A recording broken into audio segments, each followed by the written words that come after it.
Hello everyone, welcome to Genic. कैसे हैं आप लोग? होपफुली अच्छे होंगे। तो आज अपन बात करने वाला यूपी पीसीएस पॉलिटेक्निक लेक्चरशिप का जो पोस्ट निकला है उसके फॉर्म को स्टेप बाय स्टेप कैसे फिलअप करेंगे उसके बारे में अपन देखने जा रहे हैं। ओके, क्योंकि आप लोगों का डिमांड था, कल जो एक वीडियो गया था उस पर बोले थे आप लोग सर इसका स्टेप बाय स्टेप प्रोसेस बता दीजिएगा जिससे कि मुझे हेल्पफुल हो जाएगा। तो उसी पर ये वीडियो है, तो शुरुआत से लेकर अंत तक बने रहिएगा, पूरी चीज़ आपका क्लियर होने वाला है कैसे कैसे स्टेप बाय स्टेप फॉर्म को फिलअप करेंगे। तो चलिए देखते हैं। तो ये देखिए, ये आपको सबसे पहले जाना है गूगल पे, टाइप करना है यूपी पीसीएस एप्लीकेशन फॉर्म। तो जाइएगा, इसमें ये होम पेज खुल के आएगा। ये देखिए होम पेज ऐसा है, public service commission Prayagraj, okay, Uttar Pradesh, ये दिखेगा आपको।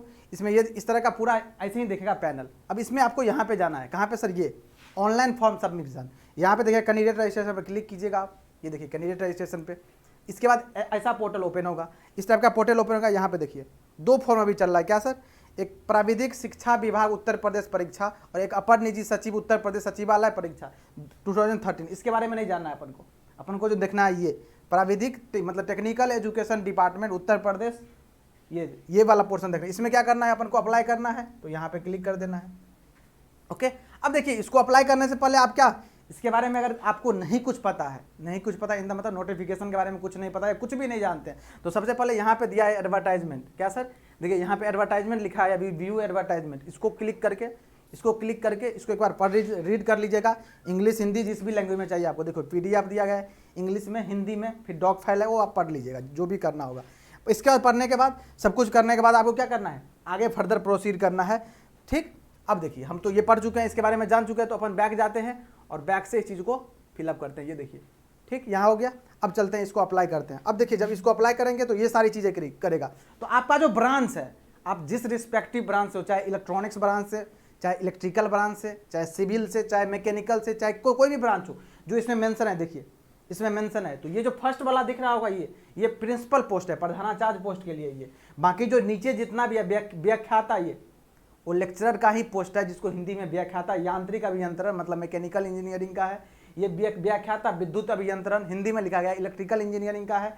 व्याख्याता सिविल इंजीनियर ये है, व्याख्याता इलेक्ट्रॉनिक्स अभियंत्रण। जो भी आप जिस भी डिपार्टमेंट से बिलोंग करते हैं, जिस भी ब्रांच से बिलोंग करते हैं, उसका फॉर्म यहाँ पे फिलअप कीजिए। यहाँ पे सीट भी मेंशन, देखिए ये total number of seat mention है, ये लोअर एज है, ये अपर एज है, सबके लिए देख लीजिए। तो प्रिंसिपल के लिए पता है 35 मिनिमम है, और अपर एज कितना है 50, बाकी लेक्चर के लिए क्या 21 से कितना 40 है, ये सब मेंशन है। और ये लिखा गया है पोस्ट, जो नेचर ऑफ पोस्ट है वो कैसा है, अस्थायी, जिसको आप टेम्पररी बोलते हैं। तो एक्चुअली में होता क्या है, ये जो पोस्टें होती है ये रिक्रूटमेंट होती है, तो 2 ईयर का प्रोबेशन पीरियड होता है। उसके बाद आपका जो परफॉर्मेंस होता है उसके बिया पे वो क्या हो जाता है, फिक्स हो जाता है, मतलब परमानेंट हो जाता है। तो ये हर गवर्नमेंट जॉब में ऐसा ही होता है, जो 2 ईयर का ट्रेनिंग प्रोग्राम होता है उसके बाद ही क्या होता है, परमानेंट होता है। तो इसमें आपको वरी करने की जरूरत नहीं है, ये सब में ऐसे ही होता है। तो बहुत सारे स्टूडेंट क्वेरी बात है सर ये टेम्प्रोरी है या परमानेंट, तो 2 ईयर तक वो क्या ऐसे ही होगा। जैसे आप कोई भी गवर्नमेंट सेक्टर में जाते हो, कोई भी सा, इवन आप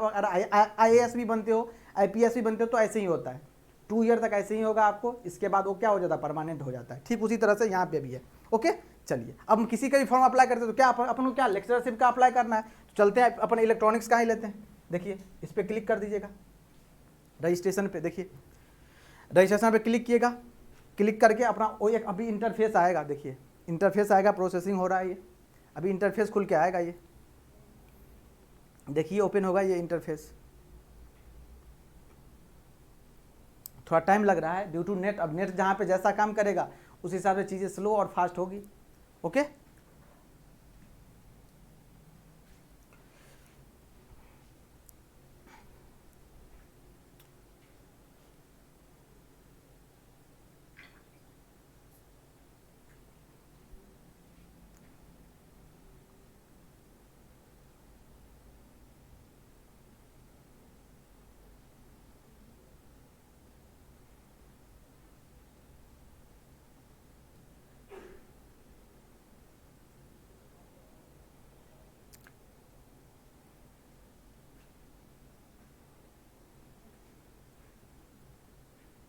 ये देखिएगा इस तरह का पोर्टल खुलेगा। इसमें देखिए क्या है, क्या आपने पूर्व में कभी उत्तर प्रदेश लोक सेवा आयोग द्वारा विज्ञापित किसी पद के हेतु ऑनलाइन पद्धति से आवेदन किया है? अगर आपने कोई फॉर्म फिलअप किया है इससे पहले तो हाँ कीजिएगा, नहीं तो ना कीजिएगा। चलिए अपन नहीं किए हैं, या जो किए हैं वो यस अपन नो कर देते हैं। चलिए नो कर दिए। अब इस तरह का देखिए कैंडिडेट बेसिक रजिस्ट्रेशन फॉर्म, जो बेसिक रजिस्ट्रेशन करना है वो इस तरह का पोर्टल खुलेगा। देखिए क्या है सर, एडवर्टाइजमेंट नंबर चेक कर लीजिएगा, इतना है बिल्कुल AE/E1/2021। ओके, एग्जामिनेशन यही है, मैच करवा लीजिएगा, बिल्कुल यही होगा। व्याख्याता इलेक्ट्रॉनिक्स अभियंत्रण, जो आपका ब्रांच है जिससे आप अप्लाई कर रहे हैं उसका नाम यहाँ पे लिखा होगा हिंदी में। डेट ऑफ कैलकुलेटिंग एज, जो एज है वो कितना 1/7/2021 तक कितना हो रहा है, यहाँ तक ले रहा है, ये रेफरेंस ले रहा है, इतना तक एज कंसीडर कर रहा है जितना उसमें लिखा होता है मिनिमम और मैक्सिमम। ओके, चलिए सर ये हो गया। अब कैंडिडेट्स पर्सनल इंफॉर्मेशन, जो पर्सनल इंफॉर्मेशन होता है that is your candidates name, यहाँ पे लिख दीजिएगा, या फादर्स या हस्बैंड नेम, जैसे भी अगर कोई मैरिड है तो उसमें हस्बैंड नेम जाएगा, नहीं तो अगर कोई मेल है तो वो फादर्स नेम डालेंगे यहाँ पे। ओके, बाकी do you domicile of UP, अगर आप यूपी के डोमिसाइल है तो बिल्कुल भरिएगा यस सर। ओके, तो अगर डोमिसाइल भरेगा तो यहाँ पे जो जितने भी कास्ट वाइज है उसका जो है बेनिफिट आपको मिलेगा। अदरवाइज आप अगर अदर स्टेट से हैं तो बिल्कुल फॉर्म फिलअप कर सकते हैं, लेकिन आप उसमें जनरल मतलब अनरिजर्व कैटेगरी में ही आइएगा। ओके, इसके बाद are you state employ of Uttar Pradesh, अगर हैं उत्तर प्रदेश का स्टेट एम्प्लॉय तो यस कीजिएगा, नहीं तो नो कीजिएगा। Have you ever been debarred from UP public service commission, अगर कभी इस तरह का केस हुआ है, डिबेयर कर दिया गया है यूपी पीसीएस के थ्रू तो नो यस कीजिएगा, अदरवाइज नो। और मुझे पता है मैक्सिमम लोग जो इसमें नो ही होंगे, इसमें कोई दिक्कत नहीं। कैटेगरी, अगर आप अदर स्टेट से हैं तो अनरिजर्व में आएंगे, बाकी अगर यूपी के डोमिसाइल है तो इसमें जो भी कैटेगरी है वो आपको यहाँ पे ऑप्शन मिलेगा आपको। फिर डेट ऑफ बर्थ है, डे मंथ ईयर भरना है। इसके बाद जेंडर है, जो भी है मेल फीमेल जो कुछ भी है। आर यू मैरिड है तो यस, नहीं है तो नो। इसका मोबाइल नंबर आपको देना है, और याद रखना है जो मोबाइल नंबर और ईमेल आईडी दीजिएगा उसको डालते ही कहीं ना कहीं नोट कर लीजिएगा, क्योंकि इसमें बहुत ज़्यादा कन्फ्यूजन होता है और बाद में आपको इन फ्यूचर रेफरेंस में बहुत ज़्यादा प्रॉब्लम होने वाला है। तो इसको कहीं नोट कर लीजिएगा, जो भी मोबाइल नंबर लिखते हैं आप यहाँ पे और जो भी ईमेल आईडी डालते हैं उसको नोट करके रख लीजिएगा कहीं पे। ओके, चलिए ये तो हो गया बेसिक सा जो पर्सनल इन्फॉर्मेशन था। इसके बाद मांगता है आपका क्या, एजुकेशनल क्वालिफिकेशन। तो जो 10th का है वो मांग रहा है क्या sir, higher school and intermediate board year of passing and roll number details. Okay, ये देखिए हाई स्कूल का मांग रहा है, जो किस बोर्ड से आप पास किए, ईयर ऑफ पासिंग क्या है, रोल नंबर क्या है उस पर मेंशन होगा। सिमिलरली क्या मांग रहा है, इंटरमीडिएट का मांग रहा है क्या सर, ये board name, year of passing और रोल नंबर आपको ये उस पर मार्कशीट पे लिखा होगा, एडमिट कार्ड पे लिखा गया होगा, जो 10th का होगा 12th का होगा, वहां से देख करके इसको फिलअप कर दीजिएगा। ओके, इसके बाद है इसेंशियल क्वालिफिकेशन, और ये बहुत ज़्यादा इंपॉर्टेंट है।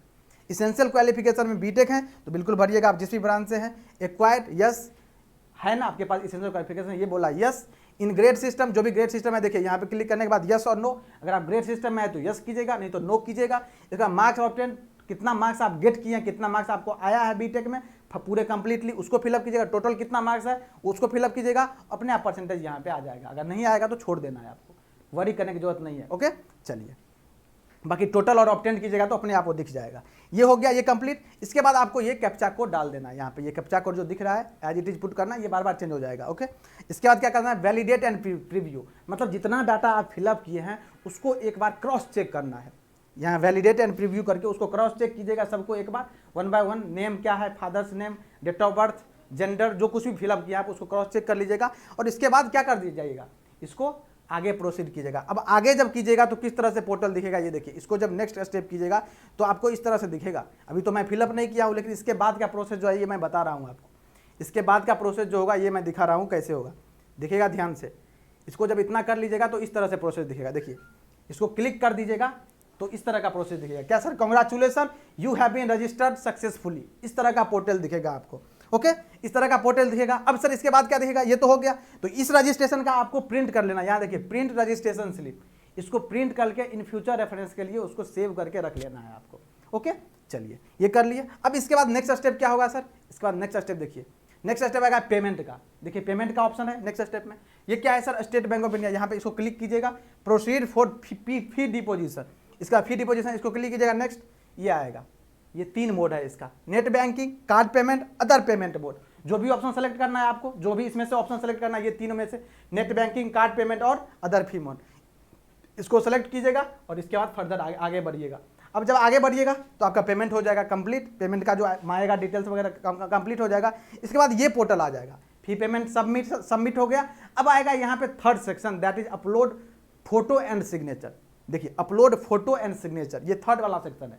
फर्स्ट क्या था, जो basic registration part, second payment, third वाला क्या है, अपलोड फोटोग्राफ एंड सिग्नेचर। अब फोटोग्राफ और सिग्नेचर अपलोड करना है तो यहाँ पे चेक कर लीजिएगा, आपका रजिस्ट्रेशन नंबर लिखा रहेगा, यहाँ स्टेट बैंक ऑफ इंडिया, जिस भी बैंक से करेंगे स्टेट बैंक ऑफ इंडिया, यहाँ पे ट्रांजैक्शन डेट, आज कर रहे हैं तो आज का डेट, कल किए होंगे कल का डेट, जब भी कीजिएगा तब का डेट, और यहाँ पे ट्रांजैक्शन आईडी लिखा हुआ मिलेगा आपको। ओके, इसके बाद क्या करना है आपको, ये फोटो सिग्नेचर अपलोड करना है। ऐसा पोर्टल खुलेगा इस टाइप से, देखिए इस टाइप से पोर्टल ओपन होने वाला है आपका।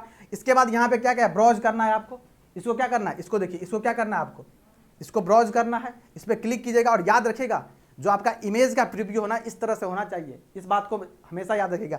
फोटो ये और यहाँ पे सिग्नेचर जस्ट इस तरह से पिक ये कीजिएगा, फॉर्मेट इस तरह का यूज कीजिएगा, बहुत इंपॉर्टेंट है। पिक का जो विड्थ इतना होना चाहिए 3.5 सेंटीमीटर, हाइट होना चाहिए 4.5 सेंटीमीटर, और ये जो है 1.5 सेंटीमीटर सिग्नेचर का ये हाइट जो है इतना होना चाहिए, इस फॉर्म में होना चाहिए। और हमेशा याद रखना चाहिए ये जो इस फॉर्मेट में होगा उसका साइज देखिए लिखा हुआ है यहाँ, प्लीज अपलोड ओनली जेपीईजी और जेपीजी एक्सटेंशन फाइल। ओके, दूसरा क्या है, size of the scanned image is not more than 50 KB।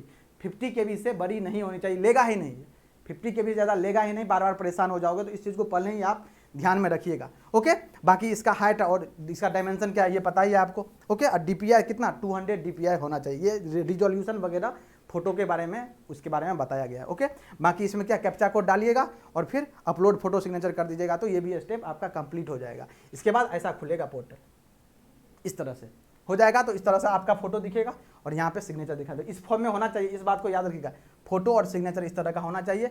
बाकी हो जाएगा ये, तो फिर इसको क्या करना है, अपलोड फोटो एंड सिग्नेचर कर, ये प्रीव्यू में दिखेगा, फिर अपलोड फोटो सिग्नेचर करके आगे फर्दर बढ़ जाएगा। अब इस तरह का स्टेप दिखेगा, ये कंप्लीट हो गया, फोटो अपलोडेड सक्सेसफुली दिखाएगा, अपलोड कर दिए फोटो अपलोडेड सक्सेसफुली।